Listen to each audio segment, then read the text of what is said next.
ఓం గం గణపతియే నమః. ఓం గుం గురుభ్యో నమః. తిరుపతి పట్టణములోని రేణిగుంట నుండి మీ Gunabrahma Saraswati. Trishakti DNA astrology YouTube ఛానల్కు స్వాగతం. ఈ వీడియో ద్వారా సూర్యుని యొక్క కర్మ రిజిస్ట్రీతో 4వ భావము లగ్నము నుంచి ఏ విధమైనటువంటి సమస్యలను ఎదుర్కొంటుంది, వారు కొన్నటువంటి స్థలాలు కావచ్చు, అపార్ట్మెంట్స్ కావచ్చు, అవి తెలిసో తెలియక గవర్నమెంట్ స్థలాల్లో తీసుకోవడం వల్ల ఏ విధంగా వారు ఆక్రమణలకు గురి అవుతారో అన్న అంశాలని ఈ వీడియో ద్వారా తెలియజేయబోతున్నానండి. అంతకు మునుపు ఒక విషయాన్ని మీకు తెలియజేయాలనుకుంటున్నాను. అదేమిటంటే, మేము డిఎన్ఏ ఆస్ట్రాలజీ వాట్సాప్ గ్రూప్ ద్వారా డిఎన్ఏ ఆస్ట్రాలజీ పట్ల శ్రద్ధ ఉన్నటువంటి వారందరికీ కూడాను ఆన్లైన్ క్లాసెస్ని ప్రారంభించాము. అందులో చాలామంది జాయిన్ అవుతున్నారు. ఒకవేళ మీకు శ్రద్ధ ఉండి అందులో జాయిన్ అయ్యి ఒక యూనిక్గా ఆస్ట్రాలజీని నేర్చుకోవాలన్నటువంటి వారికి మా యొక్క వాట్సాప్ నెంబర్కి మీరు కనెక్ట్ అయ్యి వివరాలు కానీ పెట్టగలిగితే వాటి యొక్క ఫీజు వివరాలను మీకు తెలియజేయడం, దాని ప్రాసెస్ని కూడా తెలియజేయడం జరుగుతుందండి. ఇది గమనించండి. చాలామంది కూడా నాకు ముందుగానే ఫోన్ చేస్తున్నారు, గురుగారు మీరు కానీ మాకు డిఎన్ఏ ఆస్ట్రాలజీ నేర్పిస్తే బాగున్ను అని అన్నారు. కనుక వాట్సాప్ గ్రూప్లో ఆన్లైన్ క్లాసెస్ని ప్రారంభించినాము. అది అందరూ కూడా సద్వినియోగం చేసుకోవాలని ఆశిస్తున్నానండి. ఇప్పుడు విషయానికి వస్తాను. జనరల్గా సూర్యుని యొక్క కర్మ రిజిస్ట్రీ పొందినటువంటి నక్షత్రాలు 4 ఉంటాయండి. అవి అశ్విని, ఆశ్లేష, అనురాధ, పూర్వభద్ర నక్షత్రాలు. ఒకవేళ ఒక జాతకుడు ఈ 4 నక్షత్రాలలో వాళ్ళ రాశి నక్షత్రం కానీ, లగ్నం పాయింట్ పడిన నక్షత్రం కావచ్చు, లేదా లగ్నాధిపతి పడిన నక్షత్రం అయినా కానీ ఉంటే వారు సూర్యుని యొక్క కర్మ రిజిస్ట్రీతో, రేడియేషన్తో, సూర్యుని యొక్క కాంతి శక్తితో పుట్టినటువంటి వారు అని అర్థము. ఇందులో పాజిటివ్ ఉంటుంది, నెగిటివ్ కూడా ఉంటుంది. ఇప్పుడు నేను ప్రధానంగా చర్చించే విషయం ఏమిటంటే, లగ్నములో నుంచి 4వ భావాధిపతి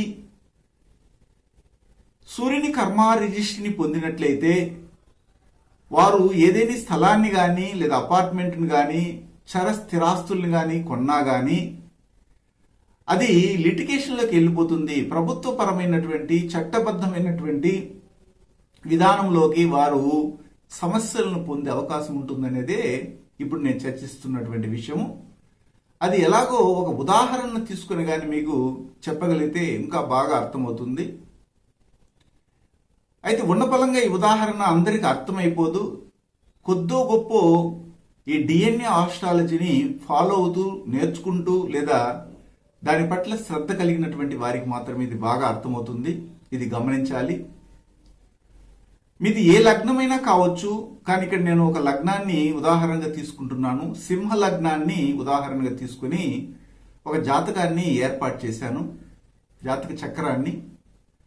సింహ లగ్నానికి 4వ భావము వృశ్చికమవుతుందండి.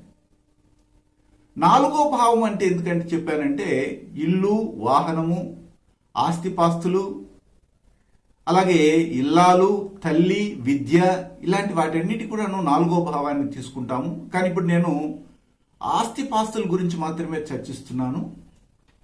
వృశ్చిక లగ్నానికి అంటే సింహ లగ్నం నుంచి వృశ్చిక భావం వచ్చింది కాబట్టి ఆ వృశ్చిక రాశి లేదా వృశ్చిక లగ్నానికి గ్రహం ఎవరంటే కుజుడు అవ్వడం జరుగుతుంది. అయితే ఈ వృశ్చికానికి మరియు మేషానికి అధిపతి కుజుడు అవ్వడం జరుగుతుంది. 4వ అధిపతి 9వ భావాధిపతి కూడాను కుజుడని ఇక్కడ చెప్పడం జరుగుతా ఉంది. అయితే 4వ అధిపతి ఇప్పుడు 9వ స్థానంలో కూర్చో ఉన్నారే అనుకుందాం. అంటే మేషంలో కూర్చోన్నారు. మేషము కుజునికి స్వక్షేత్రం కూడా. కానీ సూర్యుని యొక్క కర్మ భావాలని తెలియజేసేది ఏమిటంటే, ఒకటి 12వ భావము, రెండవది వచ్చి కేతు. 12వ భావాధిపతి మరియు కేతు, ఈ రెండు గ్రహాలు మాత్రమే సూర్యుని కర్మ రిజిస్ట్రీని ఏ భావంలో ఉన్నా కానీ పనిచేసేటట్టుగా చేస్తాయి. సింహ లగ్నానికి మనము లగ్నం అనుకుని ఒకటి అనుకుంటే, అక్కడ నుంచి సవ్య దిశలో కానీ లెక్కలు వేసుకుంటూ వస్తే సింహం 1, కన్య 2, తుల 3 ఇలాగ లెక్కలు వేసుకుంటూ వస్తే కర్కాటకము 12వ భావం అవుతుంది. 12వ భావ అధిపతి చంద్రుడు, నేను తీసుకున్న ఉదాహరణ జాతకములో 9వ భావములో కూర్చొని ఉన్నాడు అనుకుందాం. అక్కడ ఆల్రెడీ 4వ భావాధిపతి కుజుడు కూడా ఉన్నారు.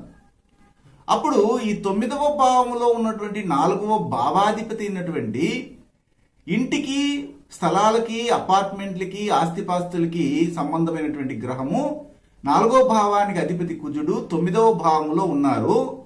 ఆ భావంలో 12వ భావాధిపతి అయినటువంటి ఎవరంటే ముఖ్యంగా చంద్రుడు కూడా కూర్చో ఉన్నారు.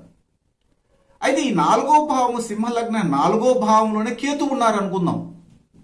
కేతు కూడాను 12వ భావానికి ఎలాగైతే సూర్యుని కర్మ రిజిస్ట్ని ఇస్తారో, అదేవిధంగా సూర్యుడు కేతు మీద కూడా అదే విధమైనటువంటి కర్మ రిజిస్ట్ని కలిగి ఉంటాడు. ఎందుకంటే ఆశ్లేష నక్షత్రంలో కేతు పుట్టడం జరిగింది. అందుకని కేతు ఏ భావంలో ఉన్నా ఆ భావానికి సూర్యుని కర్మ రిజిస్ట్రీ ఉంటుంది. ఇప్పుడు నేను తీసుకున్నటువంటి జాతకంలో సింహలగ్నానికి 4వ భావం వృశ్చికమైంది. వృశ్చికాధిపతి 4వ భావాధిపతి 9లో ఉండడము, సింహలగ్నానికి 12వ భావాధిపతి అయినటువంటి చంద్రుడు కూడాను కుజునితో కలిసి 9వ భావంలో ఉండటం అంటే ఏమిటి, 4, 12 కనెక్టివిటీ అక్కడ వచ్చింది. అదే సమయంలో సింహలగ్నానికి 4వ భావంలో కేతు కూర్చొని ఉండడం వల్ల ఈ 4వ భావానికి కూడాను సూర్యుని కర్మ రిజిస్ట్రీ నమోదవడం జరిగింది. ఆ సందర్భంలో గమనించినట్లయితే జనరల్గా సాంప్రదాయ జ్యోతిష్యం తెలిసినటువంటి వారు ఏం చేస్తారంటే, సింహలగ్నానికి 4వ భావాధిపతి అయినట్టు కుజుడు తన స్వక్షేత్రమైనటువంటి మేషములో భాగ్యస్థానంలో కూర్చో ఉన్నారు కనుక వీరికి ఇల్లు, వాకిలి, వాహనము, తల్లి, విద్య ఇలాంటి విషయాల్లో చాలా బెస్ట్గా ఉంటుంది, ఉన్నత స్థాయిలో ఉంటారు అని అంటారు. కానీ మన డిఎన్ఏ ఆస్ట్రాలజీ ప్రకారంగా చెప్పే విషయమే రూఢిగా నిరూపించబడుతుంది. ఎన్ని లక్షల, వేల, కోట్ల జాతకాలు మీరు ముందర పెట్టుకుని చూసినా ఇప్పుడు నేను చెప్పినటువంటి రిజల్ట్సే ఉంటాయి. ఇది తప్పదు. అది ఎలాగో చూడండి. 4వ భావంలో కేతు ఉండడం వల్ల 4వ భావానికి సూర్యుని కర్మ వచ్చింది. సూర్యుడు ఏం చేస్తారంటే ప్రభుత్వానికి సంబంధించింది, సమస్యలను తీసుకొచ్చే గ్రహం, అది కర్మ అది. కాబట్టి 4వ భావం అనేది ఏమిటంటే చరస్థిరాస్తులు, విద్య సంబంధించింది, తల్లి సంబంధించింది, అలాగే వాహన సంబంధమైన సమస్యలన్నీ వస్తాయి. కానీ ఇక్కడ మనం చర్చించే విషయం ఏమిటంటే ఇల్లు, స్థలం కొనడం కానీ, అపార్ట్మెంట్ కొనడం కానీ, ఇలాంటి విషయాల గురించి చర్చించేటప్పుడు ఇలాంటి వారు ఏం చేస్తారంటే తప్పనిసరిగా వారు ఇల్లు కానీ కొన్నా, స్థలం కొన్నా, అపార్ట్మెంట్ కొన్నా వారికి తెలిసి కానీ తెలియకుండా కానీ చీపుగా వస్తుందన్న ఉద్దేశంతో పోరంబోక స్థలాల్లో పోయి ఆక్రమించుకుంటారు. ఎప్పుడో కదా గవర్నమెంట్ రాబోతుంది, అంతవరకు మనం అనుభవిస్తామనేసి వాళ్ళు అనుకుంటారేమో, చెప్పలేము. కొంతమంది కావాలని మెయిన్ రోడ్లోనే ఉండాలి, మేము మెయిన్ రోడ్లో ఉంటే అన్ని విధాలుగా మాకు ఈ కమర్షియల్ కాంప్లెక్స్ కట్టుకోవచ్చు అనే ఉద్దేశంతో కూడా తీసుకొని ఆ తర్వాత ప్రభుత్వము వారి యొక్క మ్యాప్ని తీసుకొచ్చి రోడ్ని వెడల్పు చేయాలనో, లేదా వాళ్ళ యొక్క గవర్నమెంట్ ప్రాజెక్ట్ అక్కడ వస్తూ ఉందనో, లేదా ఒక బ్రిడ్జ్ వేయాలనుకోనో, లేదా రైల్వే ట్రాక్ వేయాలనుకోనో దానికి సంబంధించిన స్థలాల్లోనే వీళ్ళు స్థలాలని కొని ఉంటారు. అలాగా మీకు చుట్టుపక్కల మీ ఫ్రెండ్స్ కావచ్చు, లేదా మీ యొక్క నైబర్స్ కావచ్చు, మీ బంధువులు కూడాను ఇలాంటి వాటిలో అనేక విధాలుగా సమస్యలను పడుతూనే ఉండుంటారు. కావాలంటే మీరు గమనించండి, వారి జాతకాలను ముందర పెట్టుకొని చూడండి. వారి లగ్నము ఏదైతే ఉంటుందో ఆ లగ్నం నుండి 4వ భావములో 12వ భావాధిపతి అయినా కూర్చో ఉంటారు, లేదా 4వ భావాధిపతి వెళ్ళి 12వ భావంలోనే కూర్చో ఉంటారు. అంటే రెండు కూడా ఇట్లా పరస్పరం.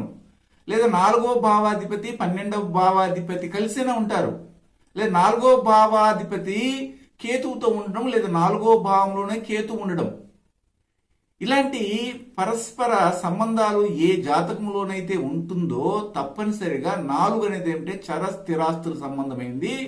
వారు కొన్నటువంటి స్థలాలు ఎప్పటికైనా జప్తు వెళ్తాయి. అప్పుడు వాళ్ళు వచ్చి ఇలాగ మ్యాప్ ఇస్తారు, నోటీస్ పంపిస్తారు, పలానా చోట ఇలాగ మా స్థలం ఉంది, మీరేమంటే ఆక్యుపై చేశారు కాబట్టి దీన్ని డెమాలిష్ చేయండి, కొట్టేయండి, తర్వాత మాకు క్లియర్ చేసి ఇవ్వండి అని కూడా చెప్పి నోటీసులు పంపిస్తారు. అంటే ఇదేమిటంటే సూర్యుని యొక్క కర్మ 4వ భావం పైన పనిచేస్తే, లేదా 4వ భావాధిపతితో కేతువు కనెక్ట్ అయితే, లేదా 4వ భావాధిపతి 12వ భావంలో ఉంటే, 12వ భావాధిపతి 4వ భావాధిపతి కలిసి ఏదో ఒక భావంలో ఉంటే కంపల్సరీగా ఇలాంటి సమస్యలు వస్తాయి. సంబంధం అంటే ఏమిటంటే దృష్టిలు కూడా తీసుకోవచ్చు. ఇప్పుడు 12వ భావాధిపతి మీ జాతకంలో ఎక్కడున్నా అక్కడి నుంచి 4వ భావాన్ని చూసినా, లేదా కేతు ఎక్కడున్నా అక్కడి నుంచి 4వ భావాన్ని చూసినా, లేదా కేతు 4వ భావంలోనే ఉన్నా, ఇక్కడ మీకు ఇంకొక విషయం కూడా చెప్తాను. మనం తీసుకున్నటువంటి ఉదాహరణ జాతకంలో సింహలగ్నం అన్నాము. ఈ సింహలగ్నానికి 4వ భావం వృశ్చికమైంది. వృశ్చికానికి మేషానికి అధిపతి కుజుడు భాగ్యస్థానంలో ఉన్నారు మేషంలో. ఒకవేళ మేషంలో ఉన్నటువంటి అశ్వినిలోనే కూర్చో ఉన్నారు అనుకుందాం, కుజుడు వెళ్ళి అక్కడ అశ్విని ఏ కర్మను కలిగినటువంటి నక్షత్రం, అది సూర్యుని కర్మను కలిగినటువంటి నక్షత్రం కాబట్టి ఇంకా అధికమైపోతుంది. ఇలా కూడా మనం తీసుకోవచ్చు. అప్పుడు స్వక్షేత్రంలో ఉంది, అశ్విని నక్షత్రం సూర్యునితో కలిసి ఉంది కాబట్టి అక్కడ ఆల్రెడీ 12వ భావాధిపతి చంద్రుడు కూడా కలిసి ఉన్నారు కాబట్టి ఇక్కడ 2 డబుల్ ఉచ్చల సూర్య కర్మ అనేది దాని మీద పనిచేసి ఇమీడియట్లీ డెమాలిష్ అనేది ఉంటుంది. ఇమీడియట్ గా కోర్టుకు తిరిగి స్టే ఆర్డర్ తెచ్చినా కానీ మీరు ఆ స్థలాన్ని కాపాడుకోలేరు అని చెప్తుంది. కాబట్టి మీరు మొదట గమనించాల్సింది ఏమిటంటే ఇలాంటి పరిస్థితుల్లో జాతకం విశ్లేషణ చేసేవారు కావచ్చు, లేదా ఈ యొక్క డిఎన్ఏ ఆస్ట్రాలజీ నేర్చుకునే వాళ్ళు కూడా ఇది ఉపయోగపడుతుంది. మేము ఉచితంగానే మీకు యూట్యూబ్లో ప్రచురిస్తున్నాం. దీనికంటే విపులంగా ఉంటుంది మనం తీసుకునే వాట్సాప్ క్లాసులు. అది మీరు ఫీజు కడుతున్నారు కాబట్టి ఇక్కడ నేను చెప్పేది ఒక 40% మాత్రమే మీకు సీక్రెట్ చెప్తాం. అయితే మిగిలిన రిమైనింగ్ 60% మొత్తం మీద ఫుల్ఫిల్గా మీకు వాట్సాప్ గ్రూపుల్లో ఇచ్చే మ్యాటరు మేము చెప్పే ఇక్కడ ఉన్నటువంటి యూట్యూబ్లో ఉచితంగా చెప్పేదానికి తేడా చాలా ఉంటుంది. అందుకని వాట్సాప్ క్లాసుల్లోకి మీరు హాజరయ్యగలిగితే, రిజిస్టర్ చేసుకుని చేయగలిగితే ఇంకా మంచి ఫలితాలు రావడానికి అవకాశం ఉంటుంది. ఇది కూడాను మీకు రుమారుమిగా ఉపయోగపడుతుంది. ఇందులో ఎలాంటి తేడా ఉండదు. మీరు అప్లై చేసి చూడాలన్నమాట. అంటే ఇలాగా ఖచ్చితంగా జరిగి ఉంటుంది. కావాలంటే మీరు మీ జాతకాలని లేదా ఇతర జాతకాలని తీసుకొని అప్లై చేసి చూడండి.